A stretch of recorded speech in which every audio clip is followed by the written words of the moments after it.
Just watched a movie called An Angel at My Table about a prominent New Zealand author, Janet Frame, and found that there were no video analyses of that movie on YouTube at all. There are other ones printed that can be found on the net. But this is a dichotomy that's strange for a film with no film analyses. The opening shot of the autobiographical film shows the young version of the character running away, first coming toward and then, as her words are described, running away from the camera. It's said that she had a twin who died, whereas at the beginning of the book she says she had a twin who never developed.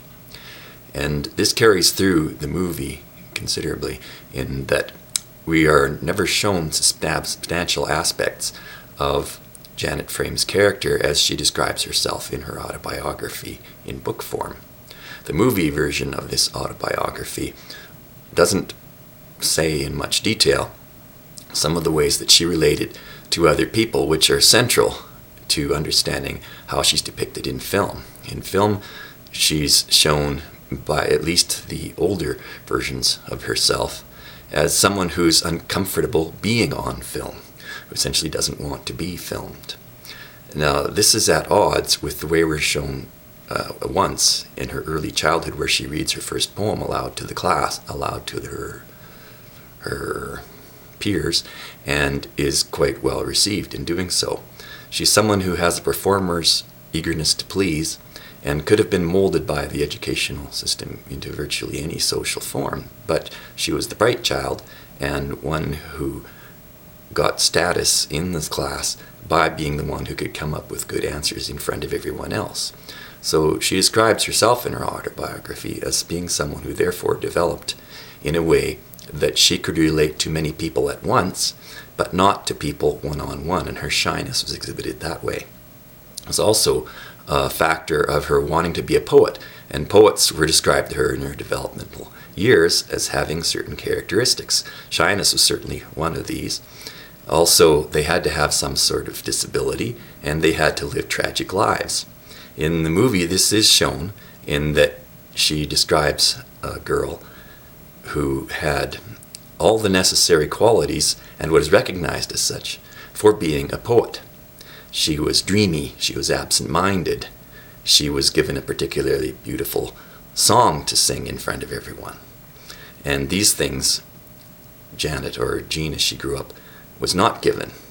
She thought of herself as a practical person. She would use her poems to convey factual or historical information. She later went on to be captain of her basketball team, leader of her band, and conductor of her school choir. She also did life-saving certificate, which I presume is like lifeguarding, and she had one of her poems broadcast over the wireless, which I presume means radio, when she was not yet out of high school. So she had many means of relating to people on a mass basis, and this is a fundamental, perhaps missing twin of her that's never really depicted beyond her youngest years in the film.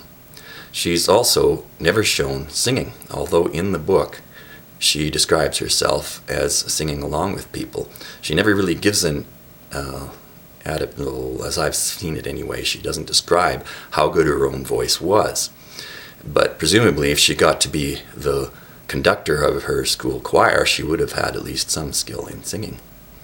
This gives the impression, when the scenes are shown rapidly, one after the other in the film, that she was separated from others in not being able to sing while others did.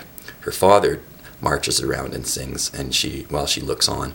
And then there's a party given by one of her teachers when she's about to graduate high school, where all the other girls are dancing and singing while she sits by herself.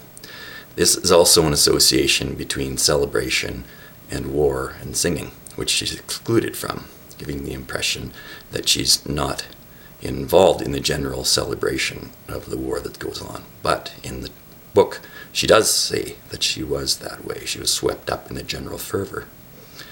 So the role that the artist is expected to play is quite different the way she describes herself as being socialized in her written autobiography rather than what it is in the movie. There's also a destruction of self that occurs just before she leaves high school and goes to university, and she burns some of her own poetry. And this follows immediately upon the heels of the scenes in which other girls are singing and dancing and she isn't. So it looks like she's apart from the war psychology, and in some ways so inadequate feeling about herself because she's left out of the singing and dancing that she burns her own work. Now, this is not actually what happened. It was just a general coming-of-age ritual that some of the girls engaged in, and an echo of the first lines of the movie, because some of them claimed that they had twins who died, or they made new names for themselves, which is shown in the movie, or they destroyed some part of their past identity to come up with a new one. So this was not something that was unique to Janet herself, which was also participated in by other girls of the time. So in general, she was someone who was comfortable relating to other people in much the same way that people relate to each other through video, that you have one person saying something and a lot of people listening. She was the opposite in some respects of the way her character is depicted in the film.